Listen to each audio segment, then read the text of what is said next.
آج کے اس ویڈیو میں ہم بات کریں گے کربلا کے میدان کا ایک ایسا واقعہ جسے پہلے آپ نے شاید کبھی نہیں سنا ہوگا۔ جی ہاں دوستو، اس ویڈیو میں ہم بات کرنے والے ہیں حضرت امام حسین رضی اللہ تعالی عنہ کے گھوڑے کے بارے میں، یعنی کہ حضرت امام حسین کے گھوڑے کا نام کیا تھا، آپ کے پاس یہ گھوڑا کہاں سے آیا تھا اور اس گھوڑے کی خاصیت۔ اس ویڈیو میں ہم آپ کو امام حسین رضی اللہ تعالی عنہ کے گھوڑے کے بارے میں پوری جانکاری دینے والے ہیں، اور ساتھ میں کربلا کے میدان میں اس گھوڑے کی وفاداری کا ایک ایسا واقعہ بتانے والے ہیں جس کو سن کر یقیناً آپ کی آنکھوں میں آنسو آ جائیں گے۔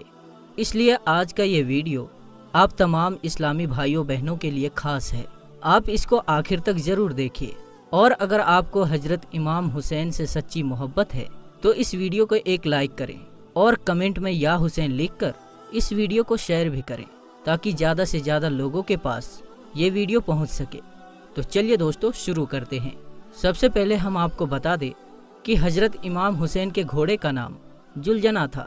جلجنا کو ایک مرتبہ ایران کے بادشاہ نے اللہ کے پیغمبر حضرت محمد مصطفیٰ صلی اللہ تعالی علیہ وسلم کو تحفے میں دیا تھا، اور آپ صلی اللہ تعالی علیہ وسلم کا یہ معجزہ ہے کہ آپ جس گھوڑے میں ایک بار بیٹھ جایا کرتے تھے تو پھر اس گھوڑے کا عمر بڑھ جایا کرتا تھا، یعنی کہ پھر وہ گھوڑا کبھی بھی بوڑھا نہیں ہوتا تھا۔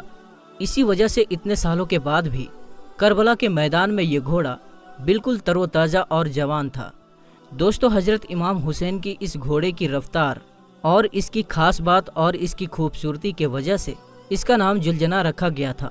جب بھی یہ گھوڑا جنگ کے میدان میں دشمنوں پر حملہ ور ہوتا تو ایسا لگتا تھا کہ یہ گھوڑا دوڑ نہیں رہا ہے بلکہ اڑ رہا ہے، اسی لیے اسے جلجنا یعنی دو پروں والا گھوڑا کہا جانے لگا۔ حضرت امام حسین رضی اللہ تعالی عنہ کو بچپن سے ہی اس گھوڑے سے بہت لگاؤ تھا۔ ایک بار حضرت امام حسین اپنے نانا یعنی حضور صلی اللہ تعالی علیہ وسلم کے پاس گئے۔ اس وقت آپ صلی اللہ تعالی علیہ وسلم اس گھوڑے کے پاس تھے اور ساتھ میں آپ کے کچھ ساتھی بھی تھے۔ حضور صلی اللہ تعالی علیہ وسلم نے جب آپ نے نواسے حضرت امام حسین کو دیکھا تو وہ بڑے خوش ہوئے اور پوچھنے لگے، بیٹا کیا تم اس گھوڑے پر سوار ہونا چاہتے ہو؟ یہ بات سن کر حضرت امام حسین نے ہاں میں جواب دیا، یعنی حضرت امام حسین نے یہ جواب دیا کہ ہاں میں اس گھوڑے پر سوار ہونا چاہتا ہوں۔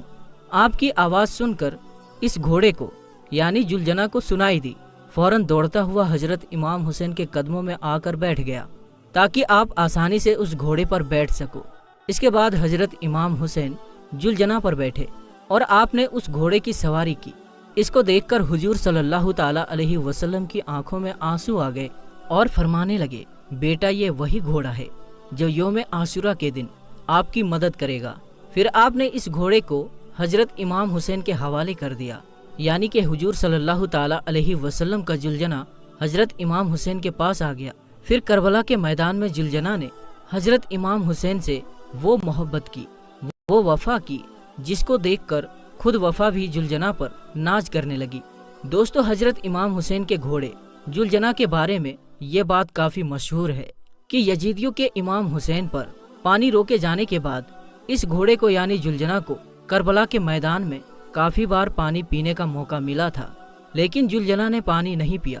انہوں نے حضرت امام حسین کے ساتھ میں پانی نہ پی کر اپنے وعدہ وفا کا نام کر دیا، جس کو دیکھ کر خود وفا نے بھی جلجنا پر ناز کیا۔